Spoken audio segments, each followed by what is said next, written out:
Assalamualaikum warahmatullahi wabarakatuh. Selamat pagi. Pada pagi hari ini, kelompok kami akan mempresentasikan mengenai aktor-aktor penanggulangan HIV dan AIDS sesuai dengan Permenkes nomor 21 tahun 2013.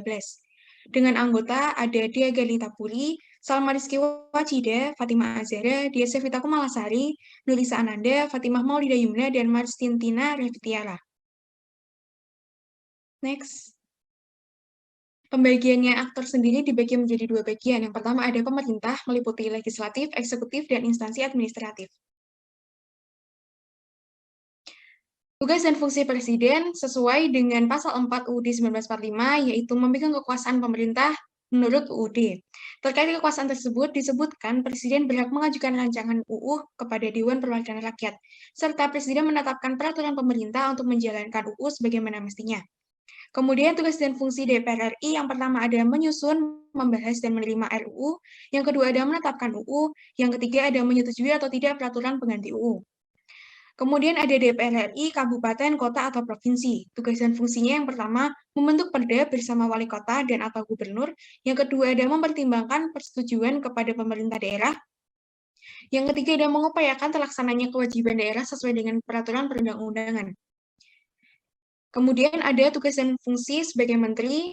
Yang pertama ada koordinasi dan sinkronisasi perumusan, penetapan, dan pelaksanaan kebijakan pemerintah atau lembaga terkait. Yang kedua ada pengendalian pelaksanaan kebijakan kementerian atau lembaga yang terkait. Yang ketiga ada berkoordinasi, pembinaan, dan pemberian dukungan administrasi. Kemudian yang keempat ada pengelolaan barang milik atau kekayaan negara yang menjadi tanggung jawab bidangnya.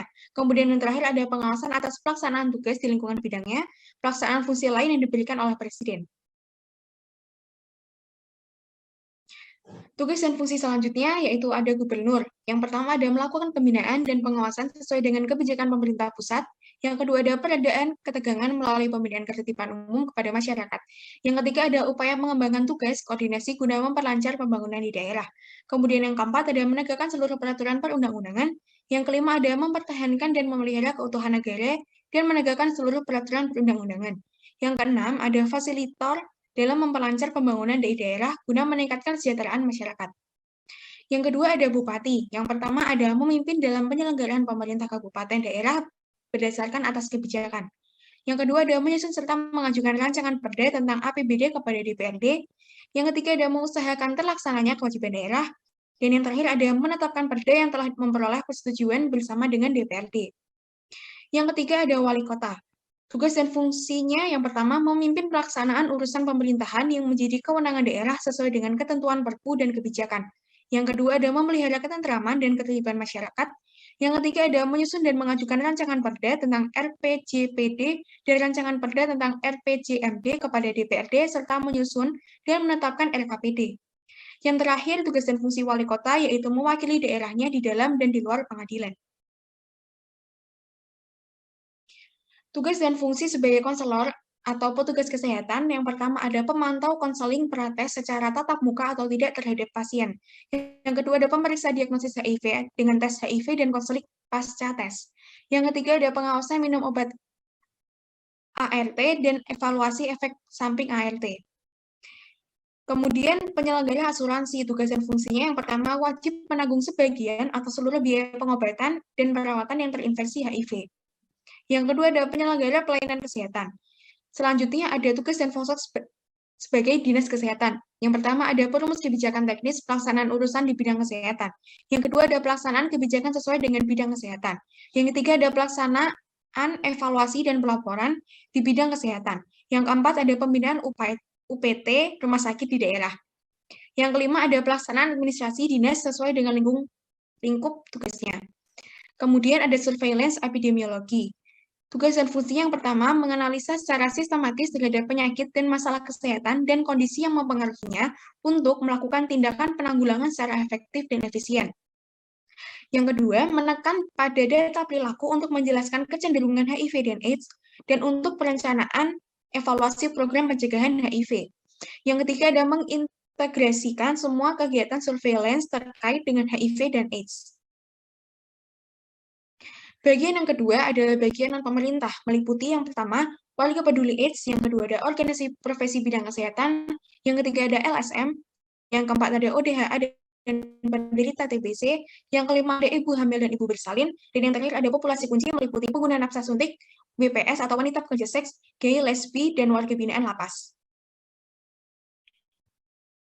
Tugas dan fungsinya sebagai warga peduli AIDS yaitu mendampingi ODA yang ada di lingkungannya dan mendorong perubahan perilaku pada masyarakat yang berpotensi tertular virus. Yang kedua ada menggerakkan masyarakat untuk ikut serta secara langsung dalam upaya pencegahan dan penanggulangan HIV/AIDS. Yang ketiga ada mengkoordinasikan pelaksanaan kegiatan, bertanggung jawab terhadap keberhasilan pelaksanaan kegiatan warga peduli AIDS desa, mengupayakan dana, dan lain-lain.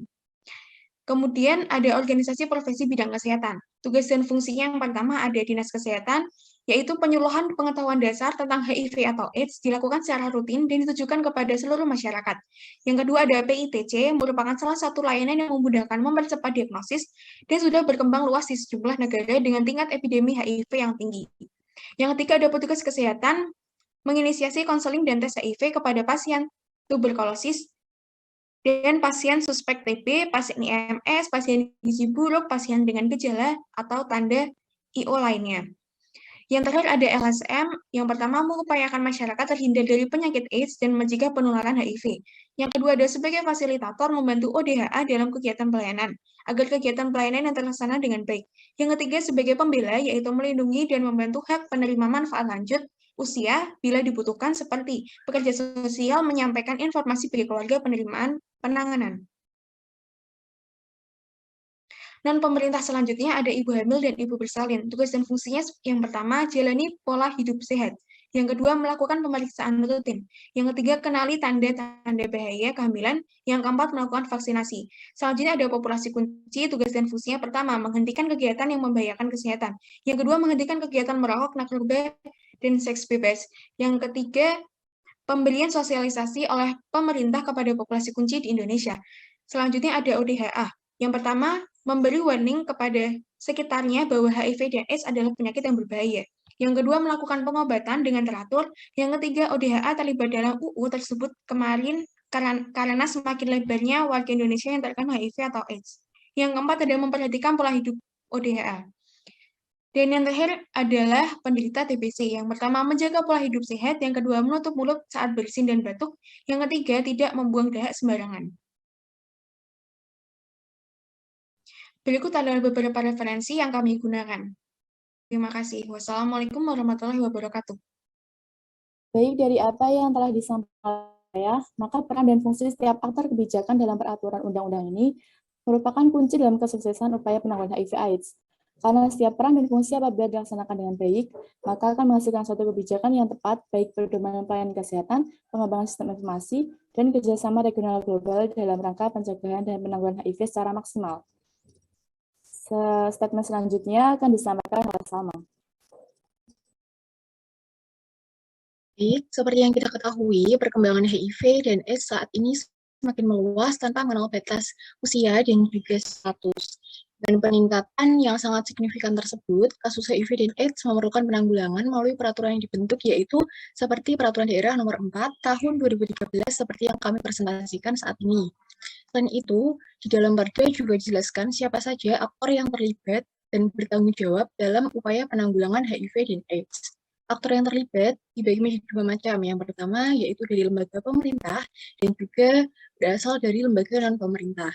Dalam aktor kesehatan dari pemerintah terbagi menjadi tiga, yaitu lembaga legislatif yang terdiri dari DPR RI, DPRD Kabupaten dan Kota, dan DPRD Provinsi. Kemudian yang kedua, lembaga eksekutif terdiri dari Presiden, Menteri, Gubernur, dan Wali Kota.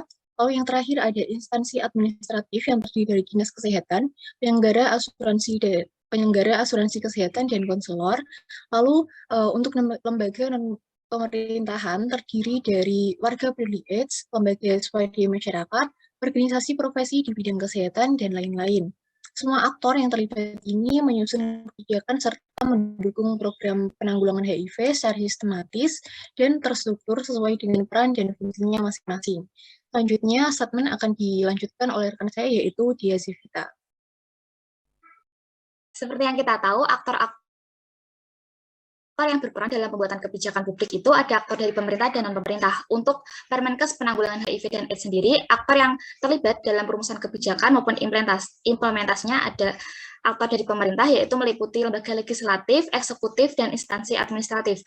Untuk aktor non-pemerintahnya meliputi warga peduli AIDS, organisasi profesi di bidang kesehatan, lembaga swadaya masyarakat, ODA dan Berita TBC, ibu hamil dan ibu bersalin, serta populasi kunci yang meliputi pengguna nafsa suntik, wanita pekerja seks, GAI, dan warga binaan lapas. Mereka semua ini memegang peran dan tanggung jawabnya masing-masing dalam perumusan kebijakan maupun dalam implementasi penanggulangan HIV dan AIDS dalam kehidupan sehari-hari.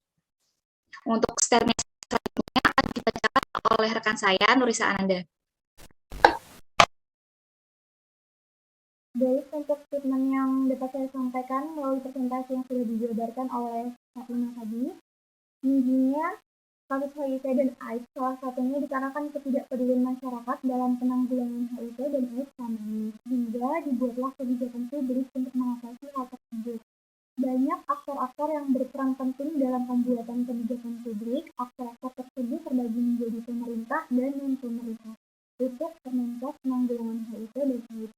Dalam peran pemerintah sendiri yaitu mendorong terbentuknya LSM atau kelompok peduli HIV dan AIDS, serta melakukan monitoring dan evaluasi pelaksanaan penanggulangan HIV dan AIDS, serta menyampaikan laporan secara berkala dan berjenjang kepada Komisi Penanggulangan AIDS Nasional.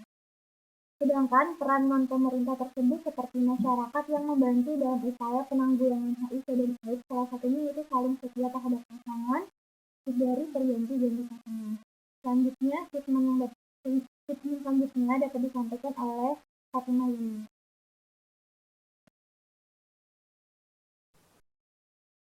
Selanjutnya, pada PowerPoint kali ini memiliki arti bahwa semua lembaga baik pemerintah maupun non-pemerintah memiliki peran penting dalam pembuatan undang-undang. Lembaga non-pemerintah lebih banyak berkontribusi dengan mensukseskan dan menaati undang-undang yang telah dibuat dengan baik. Pemerintah sendiri memiliki kontribusi yang dalam pembuatan dan pengesahan undang-undang. Undang-undang sendiri memiliki fungsi untuk mengatur dan mengatasi masalah negara yang ada dan penting untuk dilakukan penegakan. Penanggulangan HIV dan AIDS sendiri sangat penting dan sangat genting di masa sekarang karena masalah ini sudah marak di Indonesia dan membuat genting pada beberapa masyarakat awam. Undang-undang ini dibuat untuk mengatasi masalah HIV dan AIDS di negara Indonesia. Selanjutnya akan dilanjutkan statement oleh Marsintia.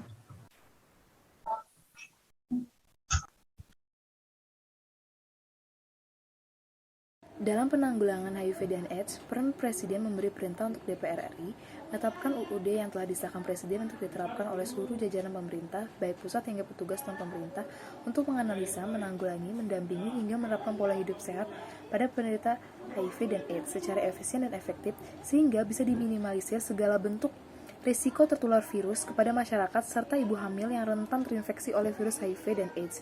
Ada banyak lembaga yang bisa mengedukasi kita atau bahkan memberikan penanganan mengurangi risiko terhadap virus, contohnya PITC, yaitu layanan kesehatan yang memudahkan mempercepat diagnosis terhadap virus HIV dan AIDS. Baik, sekian presentasi dari kelompok kami. Wassalamualaikum warahmatullahi wabarakatuh.